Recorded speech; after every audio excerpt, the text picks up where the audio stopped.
تو آپ صلی اللہ علیہ وسلم کو جب اس کا علم ہوا تو آپ نے صحابی کو بلایا اور کہا کہ جاؤ آپ یہاں سے چلے جاؤ، پہلے اپنے والدین کو خوش کرو، ان کو راضی کرو جیسا کہ آپ نے ان کو ناراض کیا، اور اس کے بعد جہاد میں آؤ، اس کے بعد آپ جہاد میں شرکت کے لیے تشریف لاؤ۔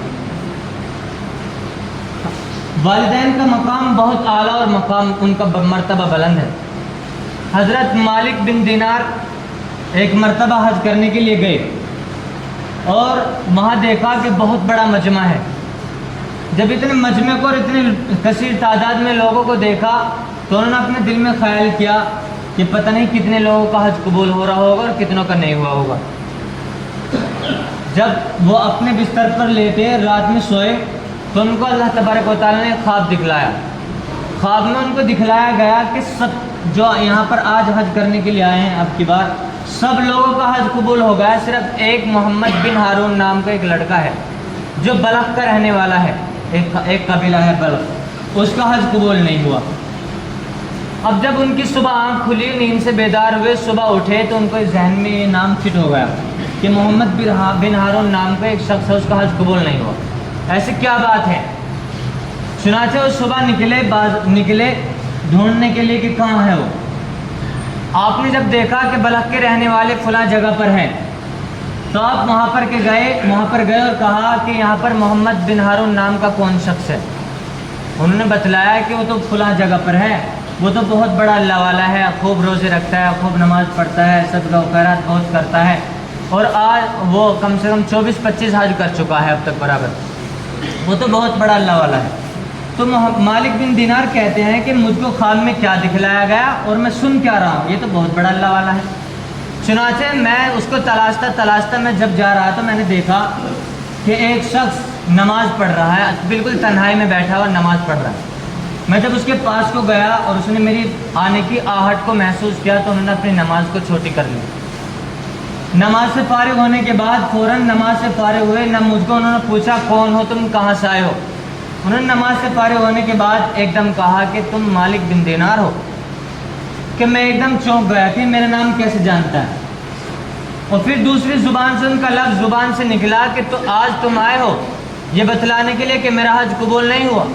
تو حضرت مالک بن دینار سوچنے لگے ایسے کیا ہے کہ میرا نام بھی جانتا اور یہ بھی جانتا ہے کہ اس کا حج قبول نہیں ہوا۔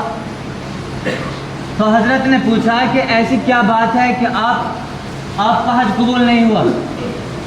انہوں نے کہا کہ یہ آج میرا 24واں حج ہے، برابر 24 سال سے میں برابر حج کرنے کے لیے آ رہا ہوں، کہ اس کی کوئی وجہ تو ہوگی۔ آپ کے بارے میں تو میں نے بہت سنا، آپ بہت نیک ہیں، آپ صدقہ خیرات بہت کرتے ہیں، روزے بھی بہت رکھتے ہیں۔ انہوں نے کہا کہ میں ماں کا نافرمان ہوں۔ انہوں نے کہا کہ ایسے کہ میں شراب پیتا تھا، ایک مرتبہ نشے کی حالت میں، مدہوشی کی حالت میں شراب پی کر کے میں گھر آیا، عصر کے بعد کا وقت تھا، روزے کے وقت تھے، میں نے اپنی ماں سے نشے کی حالت میں کہا کہ مجھ کو کھانا دو۔ ماں نے کہا کہ مالک تو کم سے کم روزے سے نہیں ہے تو دوسروں کا تو خیال کر، تھوڑی دیر رک جا، میں ابھی انتظام کر رہا ہوں، بنا رہی ہوں۔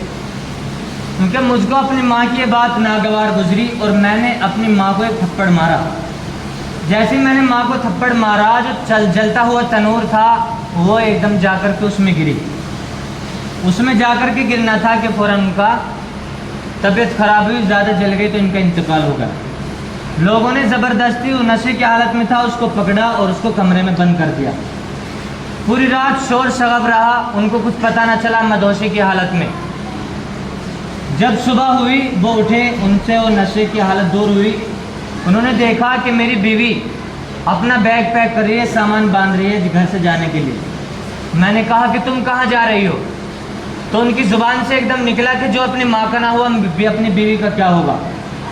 اس نے کہا ایسا ہوا کیا ہے؟ اس نے اپنی ماں کو آواز دی، اس کو پتہ نہیں تھا کہ کیا بات ہے۔ انہوں نے کہا، اس کی بیوی نے کہا کہ تمہاری ماں تو رات ہی گزر گئی، رات انتقال کر گئی۔ کیونکہ کیسے؟ کیونکہ تمہیں تو پتہ تھوڑے ہی، آپ نے تو سارا کام کیا ہی ہے۔ انہوں نے رات کا منظر بتلایا سارا۔ پھر وہ باہر آئے، لوگوں سے کہا کہ آپ نے مجھ کو کیوں نہیں جگایا رات، تم نے مجھ کو کیوں نہیں بتلایا؟ تو لوگوں نے ان سے کہا کہ آپ کی والدہ نے منع کیا تھا کہ اس کمبخت کو میری لاش پر بھی نہ آنے دینا، اور انہوں نے بتلایا کہ کے برابر اس دن سے میں توبہ اور استغفار کرتا ہوں، رات دن میں روزہ رکھتا ہوں، رات کو خوب نماز پڑھتا ہوں، صدقہ خیرات بہت کرتا ہوں، اور میں نے اپنے اس ہاتھ کو بھی کاٹ ڈالا جس ہاتھ سے میں نے اپنی ماں کو تھپڑ مارا تھا۔ لیکن ہر سال کوئی نہ کوئی آتا اور کہتا ہے آپ کا حج قبول نہیں ہوا۔ آج 24واں حج ہے، آج آپ آ گئے کہ آپ کا حج قبول نہیں ہوا۔ تو حضرت مالک کہتے ہیں کہ ان کی یہ بات سن کر مجھ کو ترارا اور غصہ آیا، میں نے بھی غصے کی حالت میں ان کو چانٹا مارا، اور چانٹا مار کر کے میں اپنے کھے پر آ گیا۔ اسی دن رات کو جب میں سویا تو اللہ تبارک و تعالیٰ نے مجھ کو خواب میں دکھلایا، اے مالک یہ تم کیا کر کے آئے ہو، آپ نے ایسا کیوں کر دیا، آپ نے اس کو تھپڑ مار دیا اور یہ کہہ دیا کہ آپ کا حج قبول نہیں ہوا۔ کہ ہاں مانا اس نے ظلم و زیادتی کی ہے، اس نے اپنی ماں کو ستایا ہے، لیکن کل جب اس کا کل حساب و کتاب ہوگا، کل قیامت کا دن میدان ہوگا، اس کو خبر دے دے کہ کل قیامت کے دن اگر اس کی بخشش ہوگی نا تو اس کی ماں کی وجہ سے ہوگی۔ حضرت مالک بن دینار کہنے لگے کہ اس نے تو اتنا ظلم کیا، اس نے اپنی ماں کو قتل کیا، ماں کی وجہ سے یہ کیسے بخشا جائے گا، اس کو کیسے جنت ملے گی؟ تو آواز دی کہ اپنی ماں کی وجہ سے کل بخشا جائے گا۔ کیوں کیسے؟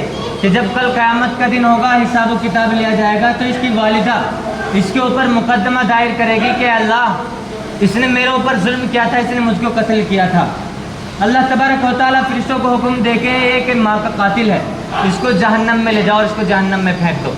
چنانچہ جب اس کو فرشتے زبردستی پکڑ کر کے جہنم کی طرف لے جا رہے ہوں گے تو وہ جا رہا ہوگا جہنم کی طرف اور پیچھے کو ہٹ کر کے اپنی ماں کو دیکھے گا، پھر جائے گا، پھر پیچھے کو دیکھے گا، تیسری بار جب اپنی ماں کی طرف کوئی دیکھے گا اور کہے گا کہ ماں یہ مجھ کو زبردستی مجھ کو جہنم میں لے کر کے جا رہے ہیں، مجھ کو وہاں جہنم میں پھینکنے کے لیے جا رہے ہیں، اس وقت میں اس کی ماں کو رحم اور ترس آئے گا، اس کی ماں کی ممتا جاگے گی اور کہے گی کہ اللہ میں اس کو معاف کرتی ہوں، تو بھی اس کو معاف کر دے۔ اس کی ماں کی ممتا جوش میں آئے گی اور کہے گی اللہ اس کو معاف کر دے، تو اس کی ماں کی وجہ سے ہی کل اس کو بخشا جائے گا۔ تو ماں کا مقام یہ ہے، ہم زندگی بھر والدین کے احسانات کا بدلہ چکاتے رہیں، لیکن ہم ان کی زندگی کا، ان کے بدلہ اور ان کے دردوں کا، والدین نے تمام ہماری اولاد کی خاطر تمام تمناؤں کو گلا گھوٹا، اپنی تیری تمام ہر آرزو کو پورا کیا، اپنے تمام جذبات کو قربان کیا، مگر اپنی اولاد کی ساری حسرتیں پوری کی۔ آج اگر اولاد جوان ہے تو اپنے بوڑھے والدین کا سہارا بنے۔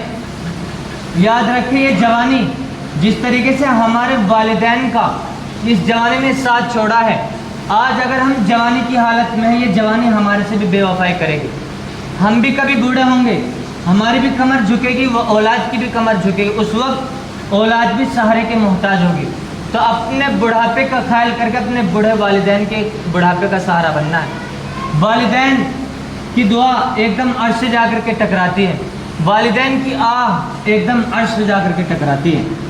میں آپ کو بتلاؤں کہ والدین کی قدر اور والدین کی خدمت کس طریقے کی اور کس درجے کی کرنی چاہیے۔ اللہ کے رسول صلی اللہ علیہ وسلم جب اس دنیا میں آنے والے، جب آپ صلی اللہ علیہ وسلم آپ یتیمی کی حالت میں پیدا ہوئے، میرا نبی جب 2 مہینے کے پیٹ میں حمل تھا، 2 مہینے کے تھے، والد کا انتقال ہو گیا۔ آپ دنیا میں تشریف لائے، آپ نے باپ کو نہیں دیکھا، 6 سال کے ہو گئے، 6 سال کے ہو گئے، ابھی کچھ نہیں پتہ، بھائی کوئی نہیں، بہن کوئی نہیں، باپ کوئی نہیں، صرف ماں ہے۔ 6 سال کی حالت کو جب آپ 6 سال کی عمر کو پہنچتے ہیں تو والدہ کا بھی انتقال ہو جاتا ہے۔ باپ کی قبر کی زیارت کے لیے جاتے ہیں صرف 3 آدمی، ایک تو حضرت آمنہ اور ایک حضرت ایمن جو آپ کی باندھی اور آپ کو دودھ پلانے والی بھی ماں تھی۔ حضرت ایمن نے آپ صلی اللہ علیہ وسلم کو دودھ بھی پلایا تھا، اور آپ صلی اللہ علیہ وسلم، یہ 3 آدمی اب جاتے ہیں قبر کی زیارت کے لیے، مکے سے مدینے کی طرف کو جاتے ہیں، وہاں پر 1 مہینے کا قیام فرماتے ہیں، وہاں سے واپسی پر جب ہوتی ہے، والد کی قبر کی زیارت کر کے جب واپس آتے ہیں تو مقام ابوا، ایک سنسان جگہ، پہاڑ، کالے بادل، وہاں پر بیابان جنگل، وہاں پر آپ کی والدہ کا بھی انتقال ہو جاتا ہے، آپ کی والدہ کا بھی وہاں انتقال ہو جاتا ہے۔ آپ صلی اللہ علیہ وسلم کو اس درد کو کون جانے گا کہ 6 سال کا بچہ اگر مکے میں انتقال ہو جاتا تو آپ کو 6 سال کے بچے کو کوئی دلاسا دینے والا تھا، ددیال میں سے کوئی بھی آپ کو سمجھاتا، بجھاتا، دلاسا دیتا،